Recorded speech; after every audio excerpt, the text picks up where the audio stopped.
ಓಂ ಶಾಂತಿ ಮಧುರಾತಿ ಮಧುರ ಶಿವ ಪರಮಾತ್ಮ ತಂದೆಯ ಮಧುರ ಮಹಾವಾಕ್ಯವನ್ನು ಕೇಳೋಣ. ಇಂದಿನ ಮುರಳಿಯ ದಿನಾಂಕವಾಗಿದೆ 26/9/2025. ಪ್ರಾತಃ ಮುರಳಿ ಬಾಪ್ತಾದ ಮಧುಬನ್. ಮಧುರ ಮಕ್ಕಳೇ, ಸದಾ ಇದೇ ಸ್ಮೃತಿ ಇರಲಿ. ನಾವು ಶ್ರೀಮತದಂತೆ ಸತ್ಯಯುಗಿ ರಾಜಧಾನಿಯನ್ನು ಸ್ಥಾಪನೆ ಮಾಡುತ್ತಿದ್ದೇವೆ. ಅಂದ ಮೇಲೆ ಅಪಾರ ಖುಷಿ ಇರುತ್ತದೆ. ಇಂದಿನ ಪ್ರಶ್ನೆಯಾಗಿದೆ, ಈ ಜ್ಞಾನದ ಭೋಜನವನ್ನು ಯಾವ ಮಕ್ಕಳು ಜೀರ್ಣ ಮಾಡಿಕೊಳ್ಳುವುದಿಲ್ಲ?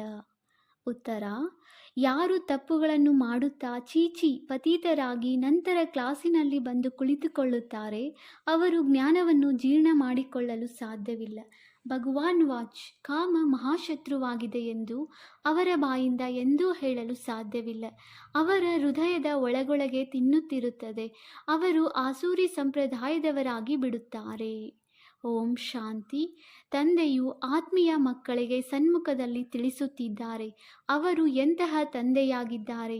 ಆ ತಂದೆಯ ಮಹಿಮೆಯನ್ನು ನೀವು ಮಕ್ಕಳು ಮಾಡುತ್ತೀರಿ. ಸತ್ಯ ಶಿವ ತಂದೆ, ಸತ್ಯ ಶಿವ ಶಿಕ್ಷಕ, ಸತ್ಯ ಶಿವಗುರು ಎಂದು ಗಾಯನ ಮಾಡಲಾಗುತ್ತದೆ. ಸತ್ಯವಂತೂ ಅವರಾಗಿದ್ದಾರಲ್ಲವೇ? ನೀವು ಮಕ್ಕಳು ತಿಳಿದುಕೊಂಡಿದ್ದೀರಿ. ನಮಗೆ ಸತ್ಯ ಶಿವ ತಂದೆಯು ಸಿಕ್ಕಿದ್ದಾರೆ. ನಾವು ಮಕ್ಕಳೀಗ ಶ್ರೀಮತದಂತೆ ಒಂದು ಮತದವರಾಗುತ್ತಿದ್ದೇವೆ. ಅಂದಾಗ ಶ್ರೀಮತದಂತೆ ನಡೆಯಬೇಕಾಗಿದೆಯಲ್ಲವೇ? ತಂದೆಯು ತಿಳಿಸುತ್ತಾರೆ, ಒಂದಂತೂ ದೇಹಿ ಅಭಿಮಾನಿಗಳಾಗಿ ಮತ್ತು ತಂದೆಯನ್ನು ನೆನಪು ಮಾಡಿ. ಎಷ್ಟು ನೆನಪು ಮಾಡುತ್ತೀರಿ ಅಷ್ಟು ತಮ್ಮ ಕಲ್ಯಾಣವನ್ನು ಮಾಡಿಕೊಳ್ಳುತ್ತೀರಿ. ನೀವು ತಮ್ಮ ರಾಜಧಾನಿಯನ್ನು ಪುನಃ ಸ್ಥಾಪನೆ ಮಾಡುತ್ತಿದ್ದೀರಿ. ಮೊದಲೇ ನಮ್ಮ ರಾಜಧಾನಿ ಇತ್ತು. ನಾವು ದೇವಿ ದೇವತಾ ಧರ್ಮದವರೇ. 84 ಜನ್ಮಗಳನ್ನು ಭೋಗಿಸಿ ಅಂತಿಮ ಜನ್ಮದಲ್ಲಿ ಈಗ ಸಂಗಮ ಯುಗದಲ್ಲಿದ್ದೇವೆ. ನೀವು ಮಕ್ಕಳ ವಿನಃ ಮತ್ಯಾರಿಗೂ ಈ ಪುರುಷೋತ್ತಮ ಸಂಗಮ ಯುಗವು ಗೊತ್ತಿಲ್ಲ. ಮಕ್ಕಳೇ, ಒಂದು ವೇಳೆ ಚೆನ್ನಾಗಿ ನೆನಪಿನಲ್ಲಿರುತ್ತೀರೆಂದರೆ ಬಹಳ ಖುಷಿಯಲ್ಲಿರುತ್ತೀರಿ ಎಂದು ತಂದೆಯು ಎಷ್ಟು ಪಾಯಿಂಟ್ಸನ್ನು ಕೊಡುತ್ತಾರೆ. ಆದರೆ ತಂದೆಯನ್ನು ನೆನಪು ಮಾಡುವುದರ ಬದಲು ಮತ್ಯಾವುದೋ ಪ್ರಪಂಚದ ಮಾತುಗಳಲ್ಲಿ ತೊಡಗಿಬಿಡುತ್ತಾರೆ. ನಾವು ಶ್ರೀಮತದಂತೆ ನಮ್ಮ ರಾಜಧಾನಿಯನ್ನು ಸ್ಥಾಪನೆ ಮಾಡುತ್ತಿದ್ದೇವೆ ಎಂದು ನಿಮಗೆ ನೆನಪಿರಬೇಕಾಗಿದೆ. ಗಾಯನವೂ ಮಾಡಲ್ಪಟ್ಟಿದೆ. ಶ್ರೇಷ್ಠಾತಿಶ್ರೇಷ್ಠ ಭಗವಂತ ಅವರದೇ ಶ್ರೇಷ್ಠಾತಿಶ್ರೇಷ್ಠ ಮತವಾಗಿದೆ. ಶ್ರೀಮತವು ಏನನ್ನು ಕಲಿಸುತ್ತದೆ? ಸಹಜ ರಾಜಯೋಗ. ರಾಜ್ಯ ಭಾಗ್ಯಕ್ಕಾಗಿ ಓದುತ್ತಿದ್ದೀರಿ. ತಮ್ಮ ತಂದೆಯ ಮೂಲಕ ಸೃಷ್ಟಿಯ ಆದಿ ಮಧ್ಯ ಅಂತ್ಯವನ್ನು ತಿಳಿದು ನಂತರ ದೈವಿ ಗುಣವನ್ನು ಧಾರಣೆ ಮಾಡಬೇಕಾಗಿದೆ. ಎಂದೂ ತಂದೆಗೆ ಎದುರಾಗಬಾರದು. ಬಹಳ ಮಕ್ಕಳು ತಮ್ಮನ್ನು ಸರ್ವಿಸೆಬಲ್ ಎಂದು ತಿಳಿದು ಅಹಂಕಾರದಲ್ಲಿ ಬಂದು ಬಿಡುತ್ತಾರೆ. ಹೀಗೆ ಅನೇಕರಿರುತ್ತಾರೆ. ಇನ್ನು ಕೆಲವೊಮ್ಮೆ ಸೋಲನ್ನು ಅನುಭವಿಸಿದಾಗಲೂ ಸಹ ನಶೆಯು ಮಾಯವಾಗುತ್ತದೆ. ನೀವು ಮಾತೆಯರಂತೂ ಅವಿದ್ಯಾವಂತರಾಗಿದ್ದೀರಿ. ವಿದ್ಯೆಯನ್ನು ಕಲಿತಿದ್ದರೆ ಕಮಾಲ್ ಮಾಡಿ ತೋರಿಸುತ್ತೀರಿ. ಪುರುಷರಲ್ಲಾದರೂ ವಿದ್ಯಾವಂತರಿದ್ದಾರೆ. ನೀವು ಕುಮಾರಿಯರು ತಂದೆಯ ಹೆಸರನ್ನು ಎಷ್ಟೊಂದು ಪ್ರಖ್ಯಾತಗೊಳಿಸಬೇಕು. ನೀವು ಶ್ರೀಮತದನುಸಾರ ರಾಜಧಾನಿಯನ್ನು ಸ್ಥಾಪನೆ ಮಾಡಿದ್ದೀರಿ. ನಾರಿಯಿಂದ ಲಕ್ಷ್ಮಿಯಾಗಿದ್ದೀರಿ ಅಂದ ಮೇಲೆ ಎಷ್ಟು ನಶೆ ಇರಬೇಕು. ಇಲ್ಲಾದರೆ ನೋಡಿ, ಬಿಡುಗಾಸಿನ ವಿದ್ಯೆಗಾಗಿ ತನ್ನ ಪ್ರಾಣವನ್ನೇ ಬಲಿ ಕೊಡುತ್ತಿದ್ದಾರೆ. ಅರೆ, ನೀವಂತೂ ಈಗ ಸುಂದರ ಪಾವನರಾಗುತ್ತೀರಿ ಅಂದ ಮೇಲೆ ಪತಿತ ತಮೋ ಪ್ರಧಾನರೊಂದಿಗೆ ಮನಸ್ಸನ್ನೇಕೆ ಇಡುತ್ತೀರಿ? ಈ ಸ್ಮಶಾನದೊಂದಿಗೆ ಮನಸ್ಸನ್ನಿಡಬೇಡಿ. ನಾವಂತೂ ತಂದೆಯಿಂದ ಆಸ್ತಿಯನ್ನು ಪಡೆಯುತ್ತಿದ್ದೇವೆ. ಪ್ರಪಂಚದೊಂದಿಗೆ ಮನಸ್ಸನ್ನಿಡುವುದು ಎಂದರೆ ನರಕದಲ್ಲಿ ಹೋಗುವುದಾಗಿದೆ. ತಂದೆಯು ಬಂದು ನರಕದಿಂದ ಪಾರು ಮಾಡುತ್ತಾರೆ ಅಂದಾಗ ಮತ್ತೆ ನೀವೇಕೆ ನರಕದ ಕಡೆ ಮುಖವನ್ನಿಡುತ್ತೀರಿ? ನಿಮ್ಮ ವಿದ್ಯೆಯು ಎಷ್ಟು ಸಹಜವಾಗಿದೆ. ಯಾವುದನ್ನು ಯಾವ ಋಷಿಮುನಿಗಳು ಸಹ ತಿಳಿದುಕೊಂಡಿಲ್ಲ. ಯಾವುದೇ ಶಿಕ್ಷಕರಾಗಲಿ ಋಷಿಮುನಿಗಳಾಗಲಿ ತಿಳಿಸಲು ಸಾಧ್ಯವಿಲ್ಲ. ತಂದೆಯು ತಂದೆ, ಶಿಕ್ಷಕ, ಗುರುವೂ ಆಗಿದ್ದಾರೆ. ಆ ಗುರುಗಳಾದರೆ ವೇದಶಾಸ್ತ್ರಗಳನ್ನು ಓದಿ ತಿಳಿಸುತ್ತಾರೆ. ಅವರಿಗೇನು ಶಿಕ್ಷಕರೆಂದು ಹೇಳುವುದಿಲ್ಲ. ಏಕೆಂದರೆ ನಾನು ಪ್ರಪಂಚದ ಇತಿಹಾಸ ಭೂಗೋಳವನ್ನು ತಿಳಿಸುತ್ತೇನೆಂದು ಹೇಳುವುದಿಲ್ಲ. ಅವರಂತೂ ಶಾಸ್ತ್ರಗಳ ಮಾತುಗಳನ್ನು ತಿಳಿಸುತ್ತಾರೆ. ತಂದೆಯು ನಿಮಗೆ ಇವೆಲ್ಲ ಶಾಸ್ತ್ರಗಳ ಸಾರವನ್ನು ತಿಳಿಸುತ್ತಾರೆ ಮತ್ತು ವಿಶ್ವದ ಚರಿತ್ರೆ ಭೂಗೋಳವನ್ನು ತಿಳಿಸುತ್ತಾರೆ. ಅಂದಾಗ ಈ ಶಿಕ್ಷಕರು ಒಳ್ಳೆಯವರೋ ಅಥವಾ ಆ ಶಿಕ್ಷಕರು ಒಳ್ಳೆಯವರೋ? ಆ ಶಿಕ್ಷಕರಿಂದ ನೀವು ಎಷ್ಟಾದರೂ ಓದಿರಿ, ಆದರೆ ಸಂಪಾದನೆ ಮಾಡುತ್ತೀರಿ? ಅದು ಅದೃಷ್ಟದ ಅನುಸಾರ. ಓದುತ್ತಾ ಓದುತ್ತಾ ಒಂದು ವೇಳೆ ಅಪಘಾತವಾಗಿ ಮರಣ ಹೊಂದಿದರೆ ವಿದ್ಯೆಯು ಸಮಾಪ್ತಿ. ಇಲ್ಲಿ ನೀವು ಈ ವಿದ್ಯೆಯನ್ನು ಎಷ್ಟಾದರೂ ಓದಿರಿ, ಅದು ವ್ಯರ್ಥವಾಗಿ ಹೋಗುವುದಿಲ್ಲ. ಶ್ರೀಮತದಂತೆ ನಡೆಯದೆ ಉಲ್ಟಾ ನಡೆಯುತ್ತಾರೆ, ಅಥವಾ ಹೋಗಿ ವಿಕಾರದಲ್ಲಿ ಬಿದ್ದರೂ ಸಹ ಎಷ್ಟು ಓದುತ್ತಿದ್ದರೋ ಅದು ಹೊರಟು ಹೋಗುವುದಿಲ್ಲ. ಈ ವಿದ್ಯೆಯು 21 ಜನ್ಮಗಳಿಗಾಗಿ ಇದೆ, ಆದರೆ ಇದರಲ್ಲಿ ಬೀಳುವುದರಿಂದ ಕಲ್ಪಾಂತರಕ್ಕಾಗಿ ಬಹಳ ನಷ್ಟವಾಗುತ್ತದೆ. ತಂದೆಯು ತಿಳಿಸುತ್ತಾರೆ, ಮಕ್ಕಳೇ, ಮುಖ ಕಪ್ಪು ಮಾಡಿಕೊಳ್ಳಬೇಡಿ. ಹೀಗೆ ಅನೇಕರಿದ್ದಾರೆ. ಮುಖ ಕಪ್ಪು ಮಾಡಿಕೊಂಡು ಪತಿತರಾಗಿ ಮತ್ತೆ ಬಂದು ಕುಳಿತುಕೊಳ್ಳುತ್ತಾರೆ. ಅವರಿಗೆಂದೂ ಈ ಜ್ಞಾನವು ಜೀರ್ಣವಾಗುವುದಿಲ್ಲ, ಅಜೀರ್ಣವಾಗಿ ಬಿಡುತ್ತದೆ. ಏನನ್ನು ಕೇಳುವರೋ ಅದು ಅಜೀರ್ಣವಾಗುವುದು. ಮತ್ತು ಬಾಯಿಂದ ಯಾರಿಗೂ ಭಗವಾನ್ ವಾಚ್, ಕಾಮ ಮಹಾಶತ್ರುವಾಗಿದೆ, ಅದನ್ನು ಗೆಲ್ಲಬೇಕೆಂದು ಹೇಳಲು ಆಗುವುದಿಲ್ಲ. ತಾವೇ ಗೆಲ್ಲುವುದಿಲ್ಲವೆಂದರೆ ಅನ್ಯರಿಗೆ ಹೇಗೆ ಹೇಳುವರು? ವಿವೇಕವು ತಿನ್ನುತ್ತದೆಯಲ್ಲವೇ? ಅಂಥವರಿಗೆ ಆಸೂರಿ ಸಂಪ್ರದಾಯದವರೆಂದು ಹೇಳಲಾಗುವುದು. ಅಮೃತವನ್ನು ಕುಡಿಯುತ್ತಾ ಕುಡಿಯುತ್ತಾ ವಿಷ ಸೇವಿಸಿ ಬಿಟ್ಟರೆ, ವಿಕಾರದಲ್ಲಿ ಬಿದ್ದರೆ 100% ಕಪ್ಪಾಗಿ ಬಿಡುತ್ತಾರೆ. ಮೂಳೆ ಮೂಳೆಗಳು ಪುಡಿಯಾಗುತ್ತವೆ. ನೀವು ಮಾತೆಯರ ಸಂಘಟನೆಯು ಬಹಳ ಚೆನ್ನಾಗಿರಬೇಕು. ಲಕ್ಷ್ಯವು ಸನ್ಮುಖದಲ್ಲಿದೆ. ಈ ಲಕ್ಷ್ಮೀನಾರಾಯಣರ ರಾಜ್ಯದಲ್ಲಿ ಒಂದು ದೇವಿ ದೇವತಾ ಧರ್ಮವಿತ್ತು. ಒಂದು ರಾಜ್ಯ, ಒಂದು ಭಾಷೆ, 100% ಸುಖ, ಶಾಂತಿ, ಪವಿತ್ರತೆ ಇತ್ತು. ಆ ಒಂದು ರಾಜ್ಯವನ್ನು ತಂದೆಯು ಈಗ ಸ್ಥಾಪನೆ ಮಾಡುತ್ತಿದ್ದಾರೆ. ಇದು ನಿಮ್ಮ ಗುರಿಯಾಗಿದೆ. 100% ಸುಖ, ಶಾಂತಿ, ಪವಿತ್ರತೆ, ಸಂಪತ್ತಿನ ಸ್ಥಾಪನೆಯು ಈ ಸಮಯದಲ್ಲಿ ನಡೆಯುತ್ತದೆ. ವಿನಾಶದ ನಂತರ ಶ್ರೀಕೃಷ್ಣನು ಬರಲಿದ್ದಾನೆಂದು ನೀವು ತೋರಿಸುತ್ತೀರಿ. ಇದನ್ನು ಸ್ಪಷ್ಟವಾಗಿ ಬರೆಯಿರಿ. ಸತ್ಯಯುಗಿ ಒಂದೇ ದೇವಿ ದೇವತೆಗಳ ರಾಜ್ಯ, ಒಂದು ಭಾಷೆ, ಸುಖ, ಶಾಂತಿ, ಪವಿತ್ರತೆಯು ಪುನಃ ಸ್ಥಾಪನೆಯಾಗುತ್ತಿದೆ. ಸರ್ಕಾರವು ಇದನ್ನೇ ಬಯಸುತ್ತದೆಯಲ್ಲವೇ? ಸ್ವರ್ಗವಿರುವುದೇ ಸತ್ಯ ತ್ರೇತಾಯುಗದಲ್ಲಿ. ಆದರೆ ಮನುಷ್ಯರು ಈಗ ತಮ್ಮನ್ನು ನರಕವಾಸಿಗಳೆಂದು ತಿಳಿದುಕೊಳ್ಳುವುದಿಲ್ಲ. ನೀವು ಇದನ್ನು ಬರೆಯಬಹುದು. ದ್ವಾಪರ ಕಲಿಯುಗದಲ್ಲಿ ಎಲ್ಲರೂ ನರಕವಾಸಿಗಳಾಗಿದ್ದಾರೆ. ನೀವೀಗ ಸಂಗಮ ಯುಗಿಗಳಾಗಿದ್ದೀರಿ. ಮೊದಲು ನೀವು ಸಹ ನರಕವಾಸಿಗಳಾಗಿದ್ದೀರಿ, ಈಗ ಸ್ವರ್ಗವಾಸಿಗಳಾಗುತ್ತಿದ್ದೀರಿ. ಶ್ರೀಮತದನುಸಾರ ಭಾರತವನ್ನು ಸ್ವರ್ಗವನ್ನಾಗಿ ಮಾಡುತ್ತಿದ್ದೀರಿ. ಆದರೆ ಆ ಸಾಹಸ ಸಂಘಟನೆ ಇರಬೇಕು. ಸುತ್ತಾಡಲು ಹೋದಾಗ ಈ ಲಕ್ಷ್ಮೀನಾರಾಯಣರ ಚಿತ್ರವನ್ನು ತೆಗೆದುಕೊಂಡು ಹೋಗಿ. ಇದು ಚೆನ್ನಾಗಿದೆ, ಇದರಲ್ಲಿ ಈ ರೀತಿ ಬರೆಯಿರಿ: ತ್ರಿಮೂರ್ತಿ ಶಿವ ತಂದೆಯ ಶ್ರೀಮತದನುಸಾರ ಆದಿ ಸನಾತನ ದೇವಿ ದೇವತಾ ಧರ್ಮ, ಸುಖ ಶಾಂತಿಯ ರಾಜ್ಯವು ಸ್ಥಾಪನೆಯಾಗುತ್ತಿದೆ. ಹೀಗೆ ದೊಡ್ಡ ದೊಡ್ಡ ಅಕ್ಷರಗಳಿಂದ ಬರೆದ ದೊಡ್ಡ ದೊಡ್ಡ ಚಿತ್ರಗಳಿರಲಿ. ಚಿಕ್ಕ ಮಕ್ಕಳು ಚಿಕ್ಕದಾದ ಚಿತ್ರಗಳನ್ನು ಇಷ್ಟಪಡುತ್ತಾರೆ, ಆದರೆ ಚಿತ್ರವು ಎಷ್ಟು ದೊಡ್ಡದಿರುವುದೋ ಅಷ್ಟು ಒಳ್ಳೆಯದು. ಈ ಲಕ್ಷ್ಮೀನಾರಾಯಣರ ಚಿತ್ರವು ಬಹಳ ಚೆನ್ನಾಗಿದೆ. ಕೇವಲ ಇದರಲ್ಲಿ ಬರೆಯಿರಿ: ಒಬ್ಬರೇ ಸತ್ಯ ತ್ರಿಮೂರ್ತಿ ಶಿವ ತಂದೆ, ಸತ್ಯ ತ್ರಿಮೂರ್ತಿ ಶಿವ ಶಿಕ್ಷಕ, ಸತ್ಯ ತ್ರಿಮೂರ್ತಿ ಶಿವಗುರು ಆಗಿದ್ದಾರೆ. ತ್ರಿಮೂರ್ತಿ ಶಬ್ದವನ್ನು ಬರೆಯದಿದ್ದರೆ ಪರಮಾತ್ಮನಂತೂ ನಿರಾಕಾರನಾಗಿದ್ದಾರೆ. ಅವರು ಹೇಗೆ ಶಿಕ್ಷಕರಾಗಲು ಸಾಧ್ಯ ಎಂದು ತಿಳಿಯುತ್ತಾರೆ, ಏಕೆಂದರೆ ಜ್ಞಾನವಂತೂ ಇಲ್ಲ ಅಲ್ಲವೇ? ಲಕ್ಷ್ಮೀನಾರಾಯಣರ ಚಿತ್ರವನ್ನು ತಗಡಿನ ಮೇಲೆ ಮಾಡಿಸಿ ಪ್ರತಿಯೊಂದು ಸ್ಥಾನಗಳಲ್ಲಿ ಇಡಬೇಕು. ಇದನ್ನು ಬರೆಯಿರಿ: ಇಂತಹ ರಾಜ್ಯವು ಸ್ಥಾಪನೆಯಾಗುತ್ತಿದೆ. ತಂದೆಯು ಬ್ರಹ್ಮರವರ ಮೂಲಕ ಬಂದಿದ್ದಾರೆ. ಒಂದು ಧರ್ಮದ ಸ್ಥಾಪನೆ, ಉಳಿದೆಲ್ಲದರ ವಿನಾಶ ಮಾಡಿಸುತ್ತಾರೆ. ಇದು ಮಕ್ಕಳಿಗೆ ಸದಾ ನಶೆ ಇರಬೇಕು. ಚಿಕ್ಕ ಚಿಕ್ಕ ಮಾತಿನಲ್ಲಿ ಹೊಂದಾಣಿಕೆಯಾಗಲಿಲ್ಲವೆಂದರೆ ತಕ್ಷಣ ಮುನಿಸಿಕೊಳ್ಳುತ್ತಾರೆ. ಇದಂತೂ ಆಗಿಯೇ ಆಗುತ್ತದೆ. ಕೆಲವರು ಕೆಲವೊಂದು ಕಡೆ ಇದ್ದಾರೆ, ಆದ್ದರಿಂದ ಮೆಜಾರಿಟಿ ಇರುವವರನ್ನು ಎಳಿಸಲಾಗುತ್ತದೆ. ಇದರಲ್ಲಿ ಬೇಸರಾಗುವ ಮಾತಿಲ್ಲ. ನಮ್ಮ ಮಾತನ್ನು ಒಪ್ಪಲಿಲ್ಲವೆಂದು ಮಕ್ಕಳು ಮುನಿಸಿಕೊಳ್ಳುತ್ತಾರೆ. ಅರೆ, ಇದರಲ್ಲಿ ಮುನಿಸಿಕೊಳ್ಳುವ ಮಾತೇನಿದೆ?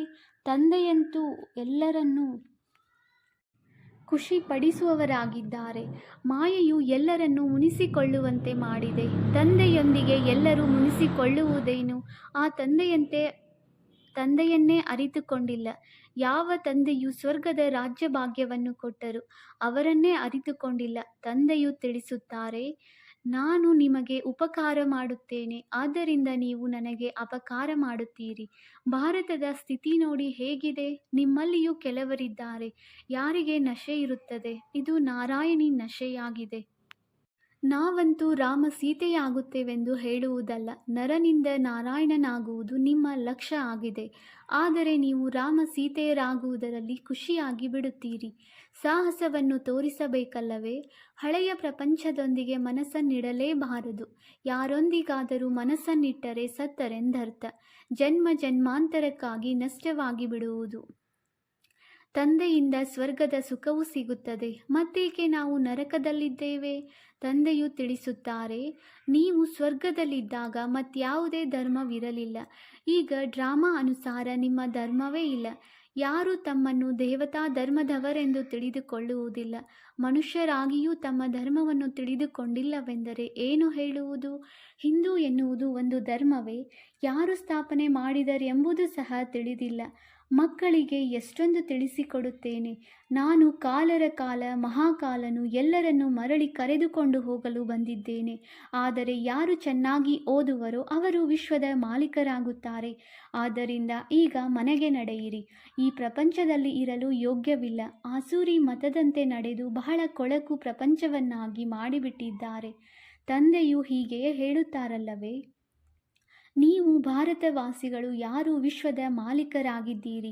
ಈಗ ಎಷ್ಟೊಂದು ಅಲೆದಾಡುತ್ತಿದ್ದೀರಿ. ನಾಚಿಕೆಯಾಗುವುದಿಲ್ಲವೇ? ನಿಮ್ಮಲ್ಲಿಯೂ ಕೆಲವರಿದ್ದಾರೆ, ಬಹಳ ಚೆನ್ನಾಗಿ ತಿಳಿದುಕೊಳ್ಳುತ್ತಾರೆ. ನಂಬರ್ ವಾರಂತೂ ಇದ್ದಾರಲ್ಲವೇ? ಬಹಳ ಮಕ್ಕಳು ನಿದ್ರೆಯಲ್ಲಿರುತ್ತಾರೆ. ಆ ಖುಷಿಯ ನಶೆ ಏರುವುದೇ ಇಲ್ಲ.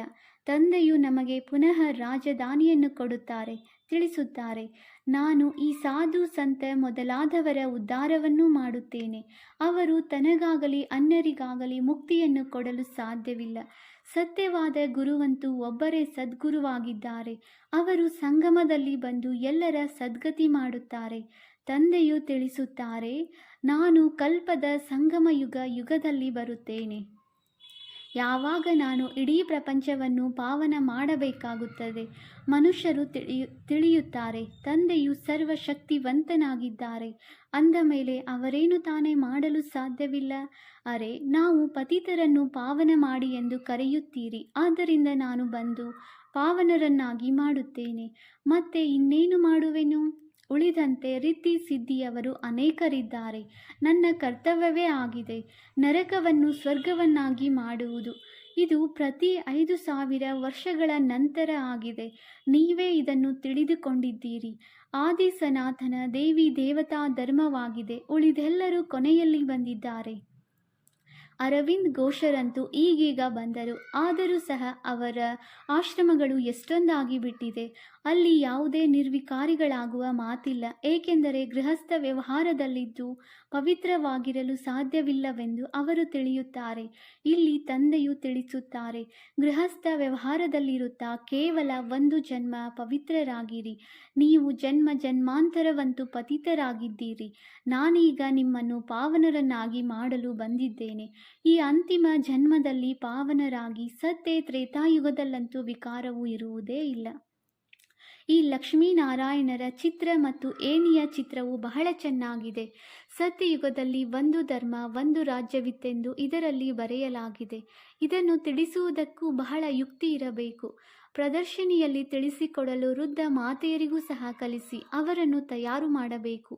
ಯಾರಿಗಾದರೂ ಈ ಚಿತ್ರವನ್ನು ತೋರಿಸಿ ತಿಳಿಸಿ, ಇವರ ರಾಜ್ಯವಿತ್ತು, ಈಗಂತೂ ಇಲ್ಲ. ತಂದೆಯು ತಿಳಿಸುತ್ತಾರೆ, ಈಗ ನೀವು ನನ್ನನ್ನು ನೆನಪು ಮಾಡಿರಿ. ಇದರಿಂದ ಪಾವನರಾಗಿ ಪಾವನ ಪ್ರಪಂಚದಲ್ಲಿ ಹೋಗುತ್ತೀರಿ. ಈಗ ಪಾವನ ಪ್ರಪಂಚವು ಸ್ಥಾಪನೆಯಾಗುತ್ತಿದೆ. ಎಷ್ಟು ಸಹಜವಾಗಿದೆ. ವೃದ್ಧರು ಕುಳಿತು ಪ್ರದರ್ಶನಿಯಲ್ಲಿ ತಿಳಿಸಿದರೆ ಹೆಸರು ಎಷ್ಟು ಪ್ರಖ್ಯಾತವಾಗುವುದು. ಕೃಷ್ಣನ ಚಿತ್ರದಲ್ಲಿಯೂ ಎಷ್ಟು ಒಳ್ಳೆಯ ಬರವಣಿಗೆ ಇದೆ. ಯಾರೇ ಬರಲಿ ಈ ಬರವಣಿಗೆಯನ್ನು ಖಂಡಿತವಾಗಿ ಓದಿರಿ. ಇದನ್ನು ಓದುವುದರಿಂದಲೇ ನಿಮಗೆ ನಾರಾಯಣಿ ನಶೆ ಅಥವಾ ವಿಶ್ವದ ಮಾಲೀಕತ್ವದ ನಶೆ ಏರುವುದು ಎಂದು ತಿಳಿಸಿ. ತಂದೆಯು ತಿಳಿಸುತ್ತಾರೆ, ನಾನು ನಿಮ್ಮನ್ನು ಇಂತಹ ಲಕ್ಷ್ಮೀನಾರಾಯಣರನ್ನಾಗಿ ಮಾಡುತ್ತೇನೆ. ಅಂದ ಮೇಲೆ ನೀವು ಸಹ ಅನ್ಯರ ಮೇಲೆ ದಯಾಹೃದಯಿಗಳಾಗಬೇಕು. ಯಾವಾಗ ಅನ್ಯರ ಕಲ್ಯಾಣ ಮಾಡುತ್ತೀರೋ ಆಗ ತಮ್ಮ ಕಲ್ಯಾಣ ಮಾಡಿಕೊಳ್ಳುತ್ತೀರಿ. ವೃದ್ಧ ಮಾತೆಯರಿಗೆ ಈ ರೀತಿ ಕಲಿಸಿ ಬುದ್ಧಿವಂತರನ್ನಾಗಿ ಮಾಡಿ. ಒಂದು ವೇಳೆ ತಂದೆಯು 8-10 ಮಂದಿ ಮಾತೆಯರನ್ನು ಕಳುಹಿಸಿ ಎಂದು ಹೇಳಿದರೆ ತಕ್ಷಣ ಬಂದು ಬಿಡುವಂತಿರಲಿ. ಯಾರು ಮಾಡುವರೋ ಅವರು ಪಡೆಯುವರು. ಮುಂದಿರುವ ಲಕ್ಷ್ಯ ನೋಡಿದರೆ ಸಾಕು, ಖುಷಿಯಾಗುತ್ತದೆ. ನಾವು ಈ ಶರೀರವನ್ನು ಬಿಟ್ಟು ಹೋಗಿ ವಿಶ್ವದ ಮಾಲೀಕರಾಗುತ್ತೇವೆ. ಎಷ್ಟು ನೆನಪಿನಲ್ಲಿರುತ್ತೀರೋ ಅಷ್ಟು ಪಾಪಗಳು ಕಳೆಯುತ್ತವೆ. ನೋಡಿ, ಪತ್ರದ ಮೇಲೂ ಸಹ ಮುದ್ರಿಸಲ್ಪಟ್ಟಿದೆ. ಒಂದು ಧರ್ಮ, ಒಂದು ಭಾಷೆ, ಒಂದು ರಾಜಧಾನಿಯು ಸದ್ಯದಲ್ಲಿಯೇ ಸ್ಥಾಪನೆಯಾಗುವುದು. ಒಳ್ಳೆಯದು. ಮಧುರಾತಿ ಮಧುರ. ಅಗಲಿ ಹೋಗಿ ಮರಳಿ ಸಿಕ್ಕಿರುವ ಮಕ್ಕಳ ಪ್ರತಿ ಮಾತಾಪಿತ ಬಾಪ್ತಾದಾರವರ ನೆನಪು, ಪ್ರೀತಿ ಹಾಗೂ ಸುಪ್ರಭಾತ. ಆತ್ಮಿಕ ಮಕ್ಕಳಿಗೆ ಆತ್ಮಿಕ ತಂದೆಯ ನಮಸ್ತೆ. ನಾವು ಆತ್ಮಿಕ ಮಕ್ಕಳಿಂದ ಆತ್ಮಿಕ ತಂದೆಗೆ ನೆನಪು, ಪ್ರೀತಿ ಹಾಗೂ ನಮಸ್ತೆ ನಮಸ್ತೆ ನಮಸ್ತೆ. ಧಾರಣೆಗಾಗಿ ಮುಖ್ಯ ಸಾರ. Point number 1. ಎಂದೂ ಪರಸ್ಪರ ಹಾಗೂ ತಂದೆಯೊಂದಿಗೆ ಮುನಿಸಿಕೊಳ್ಳಬಾರದು. ತಂದೆಯು ಖುಷಿಪಡಿಸಲು ಬಂದಿದ್ದಾರೆ, ಆದ್ದರಿಂದ ಎಂದೂ ಬೇಸರವಾಗಬಾರದು. ತಂದೆಗೆ ಎಂದೂ ಎದುರಾಗಬಾರದು. Point number 2. ಹಳೆಯ ಪ್ರಪಂಚದೊಂದಿಗೆ, ಹಳೆಯ ದೇಹದೊಂದಿಗೆ ಮನಸ್ಸನ್ನಿಡಬಾರದು. ಸತ್ಯ ತಂದೆ, ಸತ್ಯ ಶಿಕ್ಷಕ, ಸದ್ಗುರುವಿನ ಜೊತೆಗೆ ಸತ್ಯವಂತರಾಗಿರಬೇಕು. ಸದಾ ಒಬ್ಬ ತಂದೆಯ ಶ್ರೀಮತದಂತೆ ನಡೆಯಬೇಕು. ದೇಹಿ ಅಭಿಮಾನಿಗಳಾಗಬೇಕು. ವರದಾನ: ತಮ್ಮ ತಪಸ್ವಿ ಸ್ವರೂಪದ ಮೂಲಕ ಸರ್ವ ಪ್ರಾಪ್ತಿಗಳ ಅನುಭೂತಿ ಮಾಡಿಸುವಂತಹ ಮಾಸ್ಟರ್ ವಿಧಾತಾ ಭವ. ಹೇಗೆ ಸೂರ್ಯ ವಿಶ್ವವನ್ನೇ ಪ್ರಕಾಶ ಮಾಡುತ್ತಾನೆ ಮತ್ತು ಅನೇಕ ವಿನಾಶಿ ಪ್ರಾಪ್ತಿಗಳ ಅನುಭೂತಿ ಮಾಡಿಸುತ್ತಾನೆ, ಹಾಗೆ ತಾವು ತಪಸ್ವಿ ಆತ್ಮರು ತಮ್ಮ ತಪಸ್ವಿ ಸ್ವರೂಪದ ಮೂಲಕ ಸರ್ವರಿಗೆ ಪ್ರಾಪ್ತಿಯ ಕಿರಣಗಳ ಅನುಭೂತಿಯನ್ನು ಮಾಡಿಸಿ. ಅದಕ್ಕಾಗಿ ಮೊದಲು ಜಮಾದ ಖಾತೆ ಹೆಚ್ಚಿಸಿ. ನಂತರ ಜಮಾ ಮಾಡಿರುವಂತಹ ಖಜಾನೆಯನ್ನು ಮಾಸ್ಟರ್ ವಿಧಾತ ಆಗಿ ಕೊಡುತ್ತಾ ಹೋಗಿ. ತಪಸ್ವಿ ಮೂರ್ತಿಯ ಅರ್ಥವಾಗಿದೆ, ತಪಸ್ಸಿನ ಮೂಲಕ ಶಾಂತಿಯ ಶಕ್ತಿಯ ಕಿರಣಗಳು 4 ಕಡೆ ಹರಡುತ್ತಿರುವ ಅನುಭವದಲ್ಲಿ ಬರಲಿ. ಸ್ಲೋಗನ್: ಸ್ವಯಂ ನಿರ್ಮಾಣರಾಗಿ ಸರ್ವರಿಗೆ ಮಾನ್ಯತೆ ಕೊಡುತ್ತಾ ಹೋಗಿ. ಇದೇ ಸತ್ಯ ಪರೋಪಕಾರವಾಗಿದೆ. ಅವ್ಯಕ್ತ ಸೂಚನೆ: ಈಗ ಲಗನ್ನಿನ ಅಗ್ನಿಯನ್ನು, ಪ್ರೀತಿಯ ಅಗ್ನಿಯನ್ನು ಪ್ರಜ್ವಲಿತಗೊಳಿಸಿ ಯೋಗವನ್ನು ಜ್ವಾಲಾರೂಪವನ್ನಾಗಿ ಮಾಡಿ. ಈಗ ಒಳ್ಳೆಯದು ಒಳ್ಳೆಯದು ಎಂದು ಹೇಳುತ್ತಾರೆ, ಆದರೆ ಒಳ್ಳೆಯವರಾಗಬೇಕು ಎಂಬ ಪ್ರೇರಣೆ ಸಿಗುತ್ತಿಲ್ಲ. ಅದಕ್ಕೆ ಒಂದು ಸಾಧನೆಯಾಗಿದೆ, ಸಂಘಟಿತ ರೂಪ ಜ್ವಾಲಾ ಸ್ವರೂಪವಾಗಬೇಕು. ಒಬ್ಬೊಬ್ಬರು ಚೈತನ್ಯ ಲೈಟ್ ಹೌಸ್ ಆಗಿ, ಸೇವಾದಾರಿಯಾಗಿ, ಸ್ನೇಹಿಯಾಗಿ, ಒಂದು ಬಲ ಒಂದು ಭರವಸೆಯವರಾಗಿ. ಇಲ್ಲಿ ಎಲ್ಲ ಸರಿಯಾಗಿದೆ, ಆದರೆ ಮಾಸ್ಟರ್ ಸರ್ವಶಕ್ತಿವಂತನ ಸ್ಟೇಜ್ನಲ್ಲಿ ಬಂದು ಬಿಟ್ಟಾಗ ಎಲ್ಲರೂ ತಮ್ಮ ಮುಂದೆ ಪತಂಗದ ಸಮಾನ ಸುತ್ತುವರೆಯುವುದಕ್ಕೆ ಪ್ರಾರಂಭಿಸುತ್ತಾರೆ. ಓಂ ಶಾಂತಿ.